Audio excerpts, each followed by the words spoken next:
In a week in which American democracy confronted a major political crisis, the stock market barely blinked.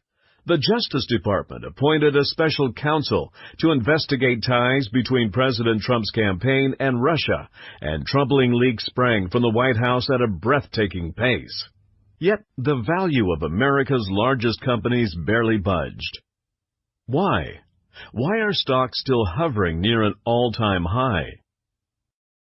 The main reason, and the one most often overlooked, is that America really is exceptional. In the face of a major political crisis, the U.S. government works.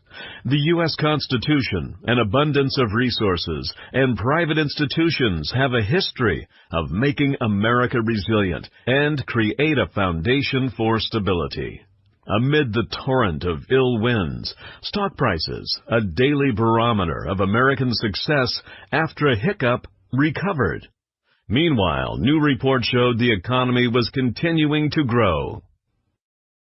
The U.S. index of leading economic indicators gained 0.3% in April, yet another uptick in a long string of positive monthly reports.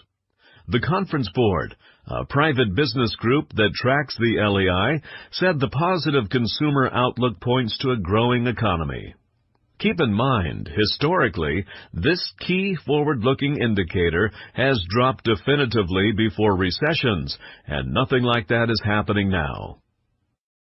Ironically, the strength of stock prices in the face of the circus in Washington could make you concerned that stock prices have lost touch with reality and are being kept aloft by a bubble mentality. But stock market arithmetic indicates that investors are being totally rational. Professor Jeremy Siegel, in his seminal book, Stocks for the Long Run, calculated the compound growth rate of stocks back to 1871 at 9.5% a year, if dividends are included, which is shown in this curved red line. Excluding the reinvestment of dividends, the compound annual growth on stocks is 7.3%, which is shown in the black curved line.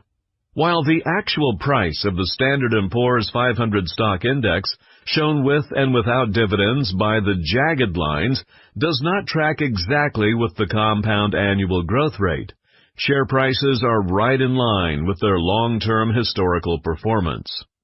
If we were in a bubble, you'd see the separation in the curved and jagged lines, like this period here during the tech bubble of the late 1990s.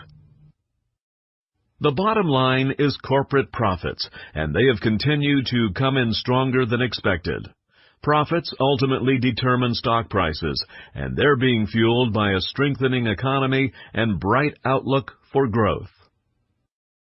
While the circus in Washington is distressing, no matter what your political persuasion, take heart in knowing that the American economy and financial system remain strong and stable.